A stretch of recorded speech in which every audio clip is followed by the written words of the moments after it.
The Varelli had once been known across the stars, not for their weapons or their wealth, but for their songs.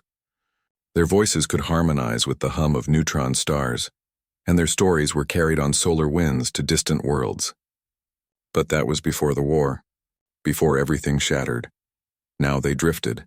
Their fleet, once proud and gleaming, was a ghost armada of patched hulls and flickering lights.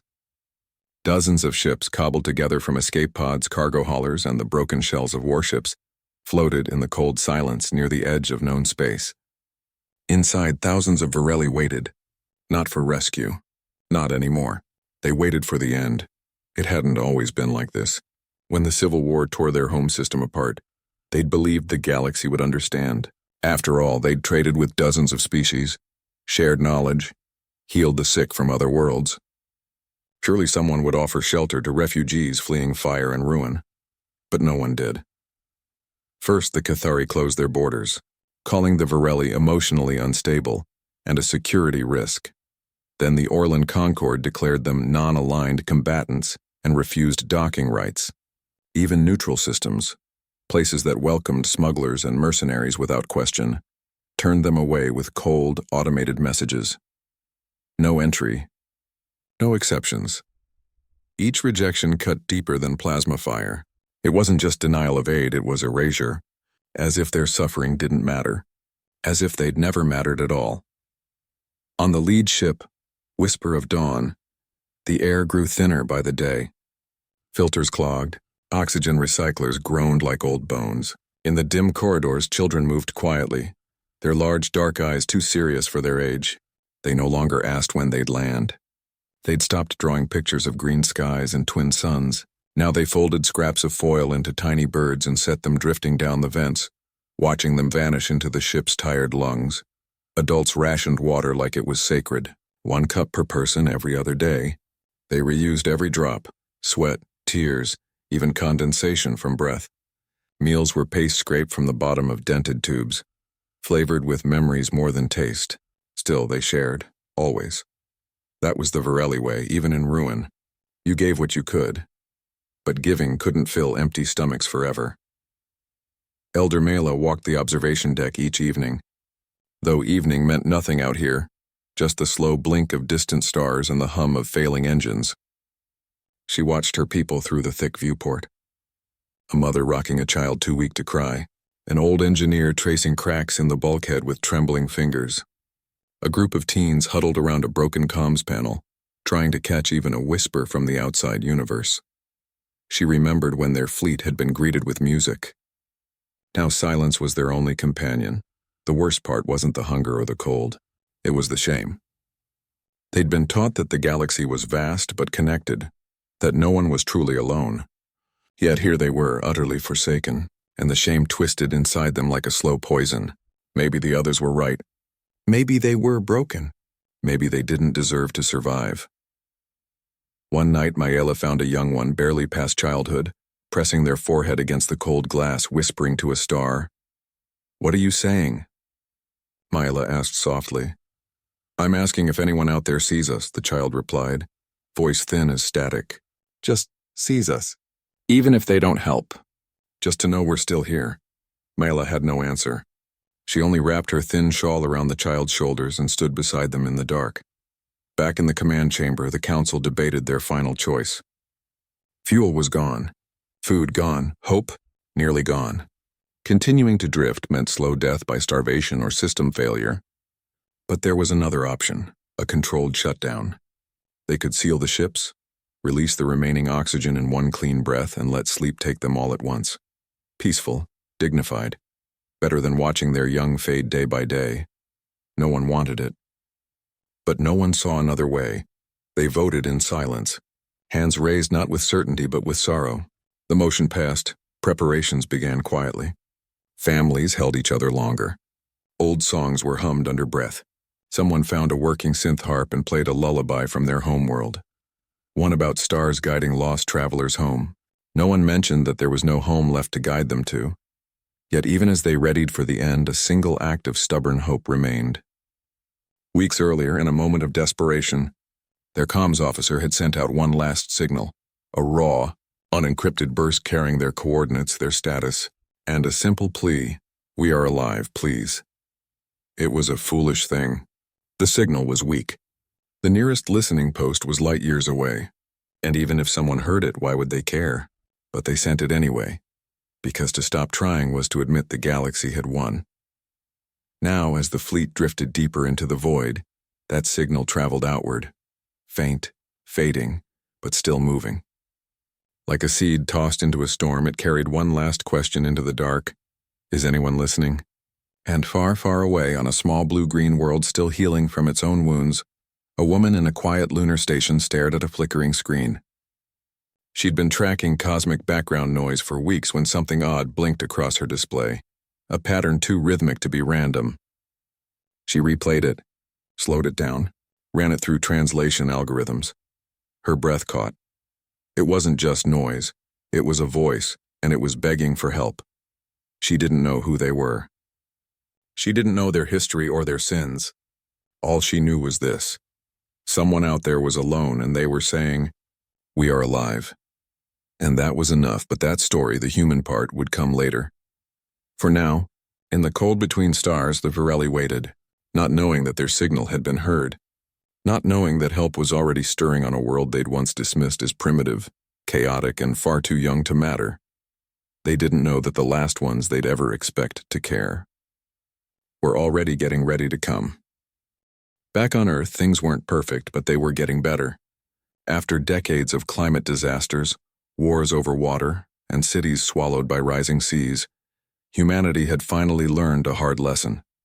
Survival meant cooperation, not conquest. Countries still argued, sure, but the big fights had shifted from borders to rebuilding. Solar farms stretched across deserts, floating farms bobbed in calm ocean zones, and out near the moon a string of listening posts, built not for spying, but for listening to the quiet music of space, kept watch. One of those posts, Luna Relay Station Alpha, was small and understaffed. Most of the crew were scientists, engineers, or former teachers who'd retrained for deep space monitoring. They weren't soldiers. They weren't diplomats. Just curious people who believed the universe had more to offer than fear. It was during a routine scan of background radiation that something strange popped up. A signal, weak, distorted, but repeating in a pattern that didn't match any known natural source. At first, they thought it was interference from an old satellite, but when they cleaned the data, the pattern held. It pulsed like a heartbeat. Then came the modulation, subtle shifts in frequency that looked intentional. The team gathered around a single screen in the dim control room. No alarms blared. No red lights flashed. Just silence and a growing sense that something important was happening. "It's not random," one of them said, voice low. "It's structured, like language." They ran it through every decoder they had, military, academic, even open-source AI tools built by hobbyists on Earth. Nothing matched. But then someone remembered an old project, a universal pattern recognition algorithm designed to detect distress signals based on emotional tone, not words. It had been shelved years ago as too speculative. They loaded it anyway. Within minutes, the system flagged the signal as high-priority distress. Not a call for trade, not a warning. A plea, "We are alive, please." The room went still, not because they were scared, but because they understood what this meant. Someone out there, far beyond human reach, was alone and running out of time. Most governments would have ignored it. Too risky, too unknown, too expensive. But this wasn't a government station. This was a civilian outpost, funded partly by public donations and university grants. And the people here? They remembered what it felt like to be left behind. One of the lead scientists, a woman who'd lost her coastal hometown to floods as a child, spoke up first. "We can't just log this and move on. If that was us, if Earth sent a signal like this into the dark, wouldn't we hope someone listened?" Others nodded, not out of duty, but empathy. But listening wasn't enough. They had to act. The problem? Earth didn't have a rescue fleet. Humanity's interstellar travel was still in its infancy. Mostly robotic probes and a few slow cargo ships that hauled ice from Saturn's rings. Nothing fast. Nothing armed. Nothing built for deep space mercy missions. Still, they didn't give up. Word spread quietly through scientific networks, old astronaut forums, and even social media. Not as a government operation, but as a grassroots idea. What if we tried? Engineers who'd worked on Mars colony projects started sketching plans. Retired pilots offered navigation help. A group of medics who'd served in disaster zones volunteered to train for zero-gravity triage. Even kids in schools began fundraising, selling handmade star maps, organizing Save the Signal bake sales, sending letters that said, "We believe you're out there." It wasn't flashy. It wasn't backed by armies or billion-dollar budgets. But it was real. They called it Project Mercy. Not because they expected glory, but because mercy was the only reason to do it. Using old cargo haulers that had been retired after the Jupiter mining boom, they began retrofitting. No weapons, no shields, just reinforced hulls, extra oxygen tanks, medical bays built from repurposed shipping containers, and storage full of nutrient bars, water purifiers, and blankets. They installed the best translators they could, patchwork systems cobbled from university labs and open-source code. One engineer even added a small hydroponic pod, just in case the travelers needed fresh greens after months of paste. Every part of the mission was built on trust and spare parts. Volunteers worked nights after their day jobs. Factories donated materials for the cause. A former ship captain, now teaching physics at a community college, came out of retirement to train the crew. There were doubters, of course. "You don't even know what they look like," someone argued online. "What if it's a trap?" But the team had an answer. Then we'll be wrong. But if we're right and we do nothing, we'll never forgive ourselves. Launch day came not with fanfare, but with quiet determination. 3 ships, Hope, Compassion, and Steadfast, lined up on the lunar dock. No flags, no speeches. Just handshakes, deep breaths, and a final message sent to the coordinates from the signal. "Hold on. We're coming." Back on Earth, millions watched the live feed, not because it was entertainment, but because it reminded them of who they wanted to be. Not conquerors, not survivors only, but helpers. Meanwhile, light years away, the Varelli fleet drifted closer to shutdown. Oxygen levels dipped. Lights dimmed.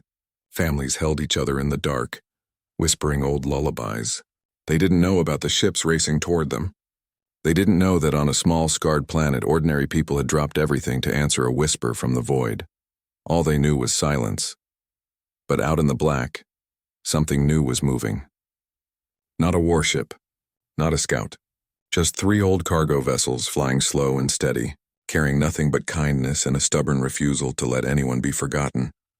And for the first time in a long time, the galaxy wasn't just cold and empty.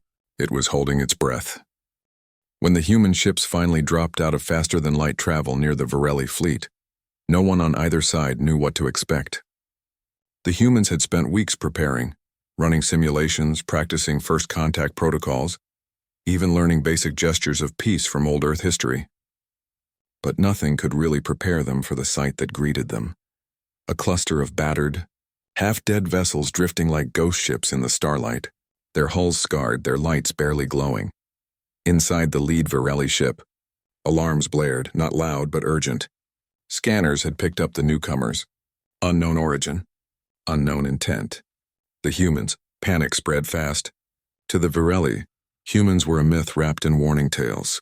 Galactic news feeds had long painted Earth's people as reckless, violent, chaotic, a species that nearly destroyed its own world before stumbling into space. Some elders whispered that humans collected alien specimens. Others said they started wars just to test new weapons.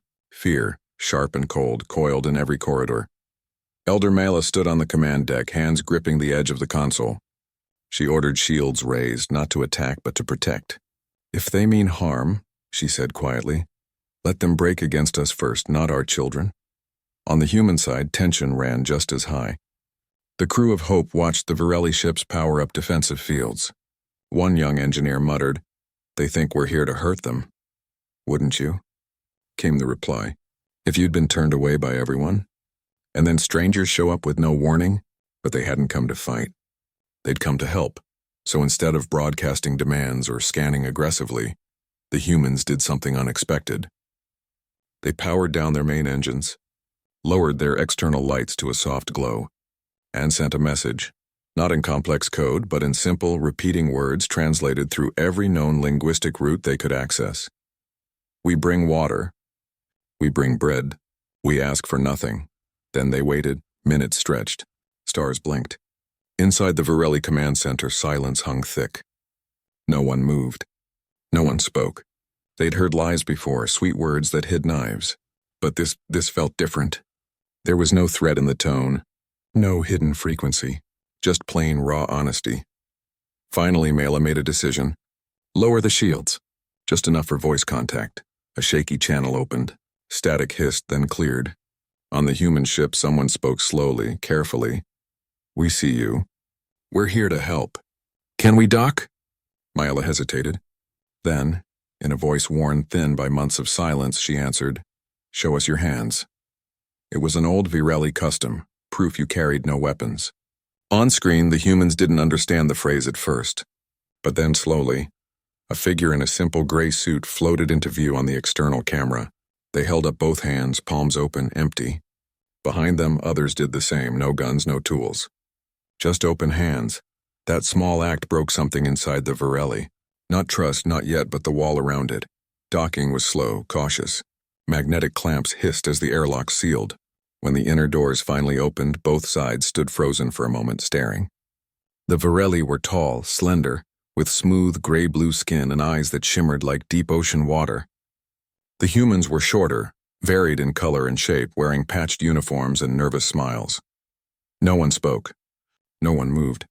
Then a child, barely knee-high, stepped forward from the Varelli side. They held out a small folded piece of foil shaped like a bird. One of the human medics, without thinking, knelt and placed a nutrient bar wrapped in clean cloth beside it. A silent trade. A beginning. From there, everything changed. Human medics moved gently through the Varelli corridors, scanning the weak with handheld devices, offering sips of electrolyte water.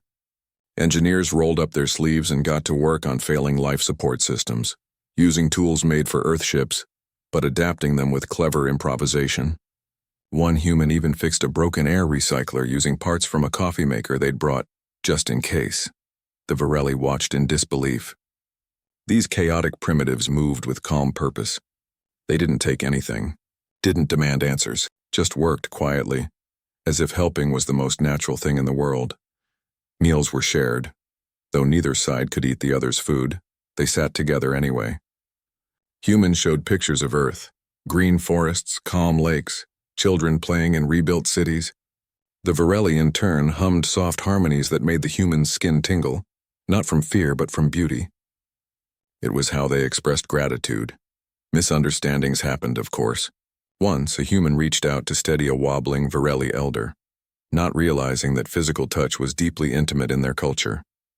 The elder flinched, but instead of anger, they simply explained gently with gestures and broken words. The human apologized, bowed slightly, and stepped back. Later, they learned the proper way to offer support, by standing close but not touching, just being present.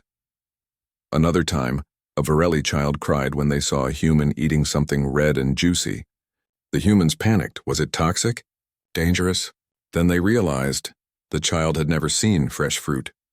Bananas, apples, oranges, things humans took for granted, were like miracles to eyes that had only known gray paste for months. So they peeled an orange slowly, handed a segment to the child, and watched tears fall as the first burst of sweetness hit their tongue. In those quiet moments, something powerful grew, not just between species, but between hearts. The humans learned that the Varelli weren't broken. They were exhausted, betrayed, but still kind. And the Varelli began to see that humans weren't the monsters the galaxy made them out to be.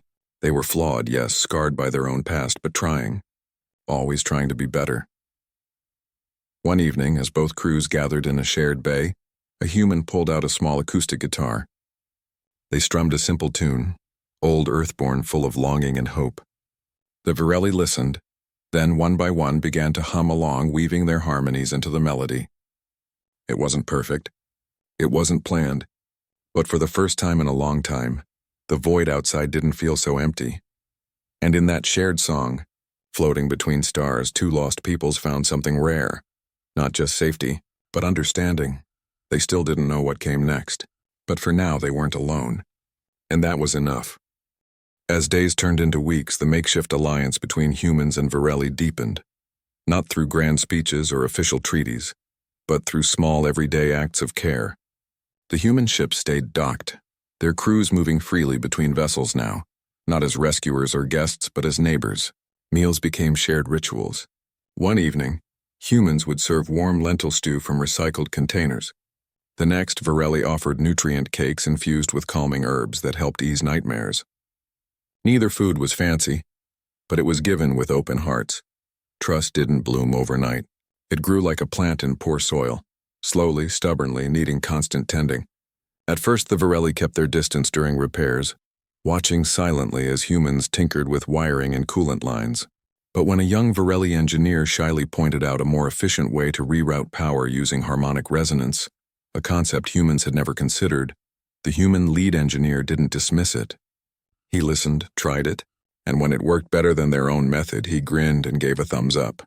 That small moment, respect flowing both ways, meant more than any formal agreement. The humans, for their part, learned to move gently in Varelli spaces. They stopped speaking loudly in corridors. They waited before entering private quarters. They even began mimicking the Varelli custom of pausing for 3 heartbeats before answering a question, a sign of thoughtful listening. In return, the Varelli started using simple earth gestures, a nod for yes, a hand over the chest for thank you, a raised palm for wait. Children became the true bridge. Human kids and Varelli young ones, once separated by fear and language, now played together in zero-gravity bays, chasing floating orbs of light or building forts from spare insulation panels. They taught each other games. Humans showed how to play rock, paper, scissors. Varelli taught a silent clapping rhythm that told stories of stars and storms. Laughter, universal and bright, echoed where silence had once ruled. One afternoon, a human medic noticed something strange. The Varelli healed faster when exposed to certain sound frequencies. Curious, they asked questions and slowly the truth came out. The Varelli didn't just sing for beauty. They used harmonic tones as part of their medicine. A low hum could reduce fever. A rising scale could ease pain.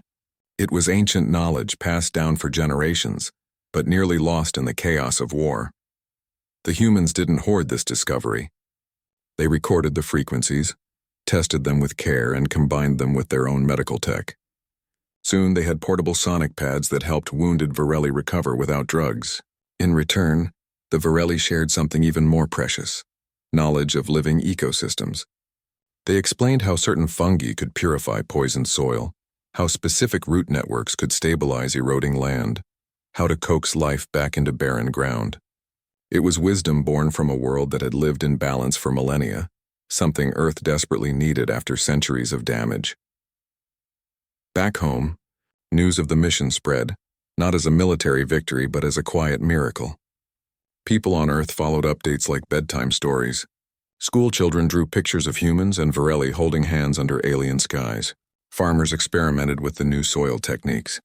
City planners studied Varelli designs for energy-efficient habitats. It wasn't about copying.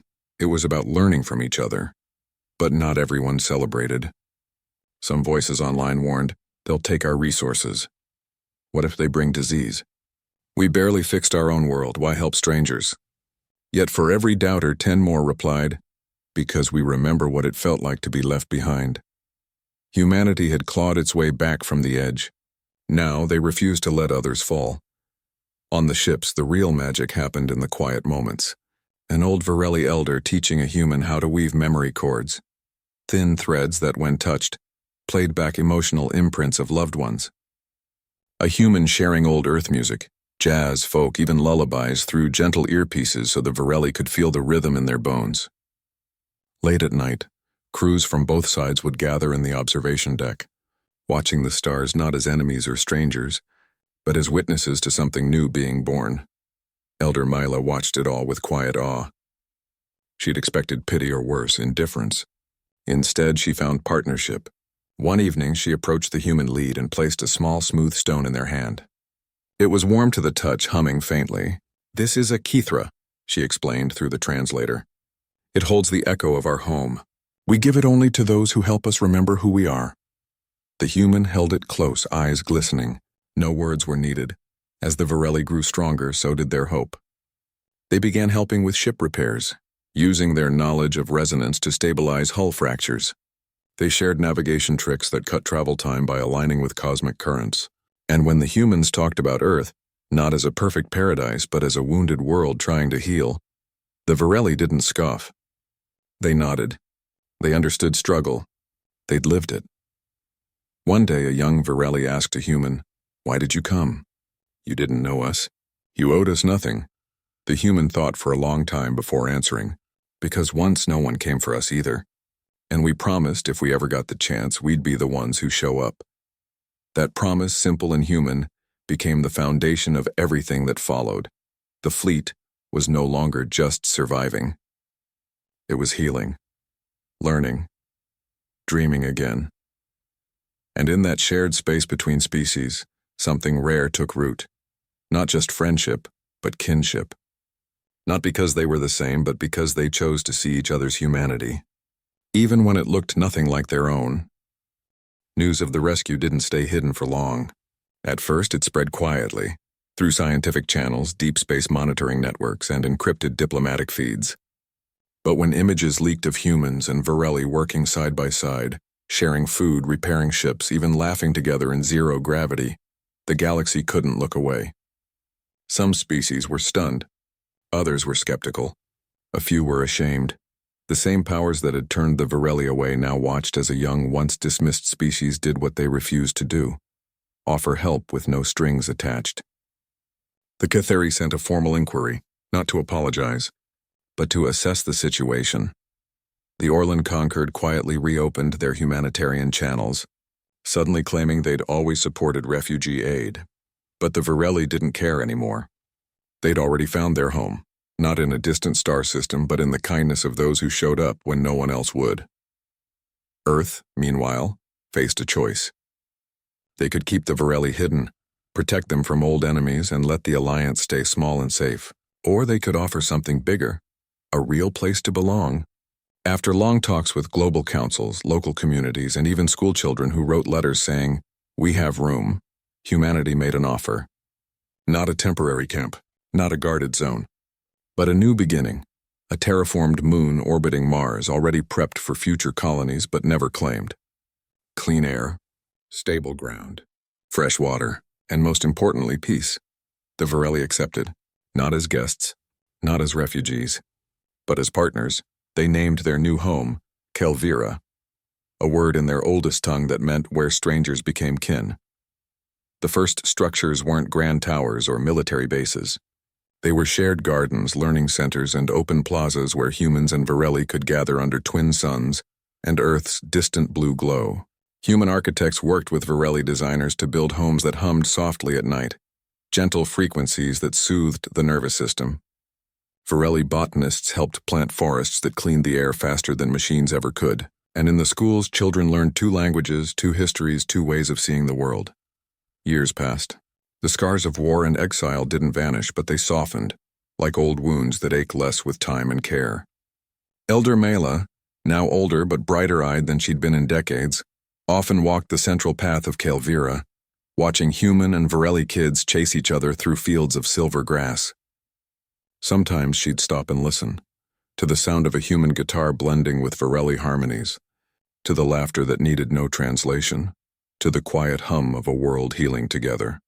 Then came the day the signal arrived, not from Earth, not from the Varelli, but from far beyond, deep in the Triangulum galaxy, another distress call, faint, desperate, almost lost in cosmic static. This time it wasn't just one species crying out. It was a whole fleet. Thousands of souls fleeing a collapsing star system, turned away at every border, running out of time. The old fear flickered in some hearts. "Not again," someone whispered. "We barely survived our own crisis," but others remembered what it felt like to drift in silence, waiting for someone, anyone, to care. This time, the response wasn't slow.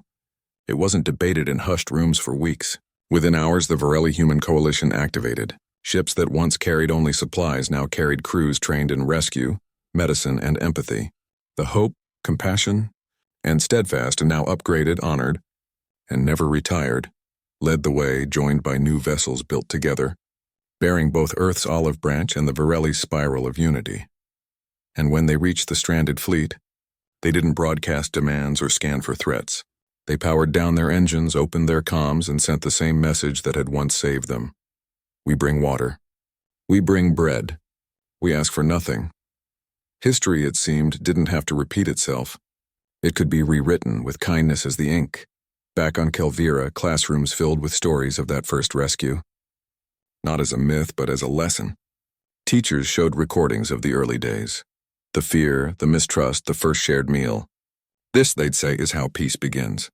Not with treaties, not with power, but with showing up. Elder Mila, now an advisor to the Joint Council, often spoke to young ones, both human and Varelli, who asked how it all started. She never talked about politics or technology. She talked about hands, open hands, empty hands, hands that offered help without expecting anything back. When the galaxy closed its eyes, she'd say, voice soft but steady, humanity opened its hands, and in that simple act we remembered we were not alone. The galaxy never fully apologized. Some species still kept their distance, but something had shifted. A quiet ripple moved through the stars, not of force but of possibility. If humans and Varelli could find each other in the dark, maybe others could too. On Earth, old war memorials were slowly replaced with gardens. In schools, children didn't just learn about atoms and equations. They learned how to listen, how to share, how to see the person behind the difference. And on Kelvira, every year on the anniversary of the rescue, both communities gathered at the central plaza. No speeches, no flags. Just a shared meal, a song that blended two worlds, and a moment of silence. Not for what was lost, but for what was found. Because in the end, survival wasn't just about oxygen or food or shelter. It was about connection, about refusing to let anyone disappear into the void. And sometimes the ones who save you aren't the mighty or the wise or the expected. Sometimes they're the ones you never saw coming. Ordinary people on a small scarred planet who chose to believe that even a whisper from the dark was worth answering.